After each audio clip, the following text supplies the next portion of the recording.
à l'éleveur. Il a répondu à nos questions. Nous devons bien entendu, nous devons filtrer un petit peu toutes les informations qu'on nous a données. Alors,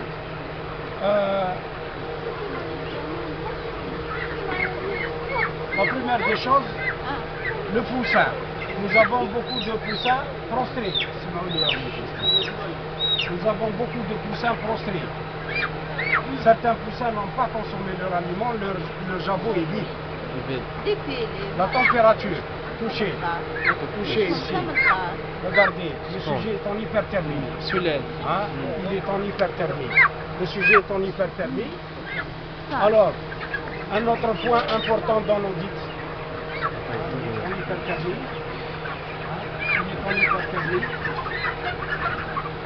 Voilà.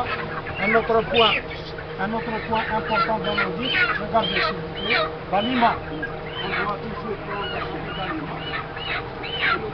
Nous devons faire une appréciation de la consistance de l'aliment et également de la composante. Je dis bien une appréciation uniquement, parce qu'on n'est pas laboratoire.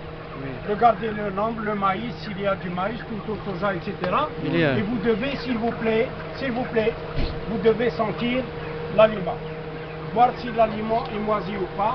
Ce n'est pas le cas ici, c'est un aliment nouvellement reçu, c'est un aliment qui est bon. Ensuite, regardez le cheptel. Regardez le cheptel, une des caractéristiques,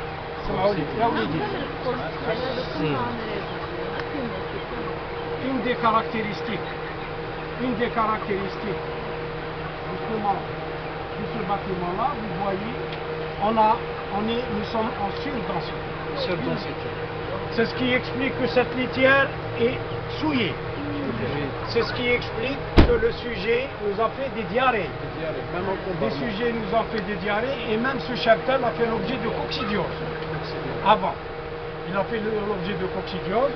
Nous voyons les séquelles. Il y a même des traces de rougeur ici. Hein? Et sur l'ensemble, ça veut dire que même si j'ai utilisé de la paille hachée, qui est propre, etc., je n'ai pas vu, justement, j'ai eu les coccidioses. J'ai contracté les coccidioses. Ça veut dire que je dois faire attention. Les sujets ici ont des diarrhées. On va vous montrer, ils ont des diarrhées. Mais surtout, le fait que le bâtiment est plein. Ça veut dire que nous sommes en surdensité. Et je vous ai dit que la densité, je vous ai donné le nombre. 10 à 12 poussins par mètre carré en période estivale et 15 poussins au mètre carré en période hivernale.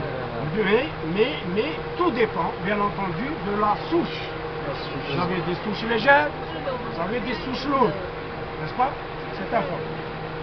Si on ne respecte pas cette notion de densité, nous allons nous retrouver avec des pathologies telles que vous voyez, les coccidioses, les colibacilloses, les histoires d'ammoniac, tout ce qui est fermentation et gaz vicié, hein, et le fameux piquage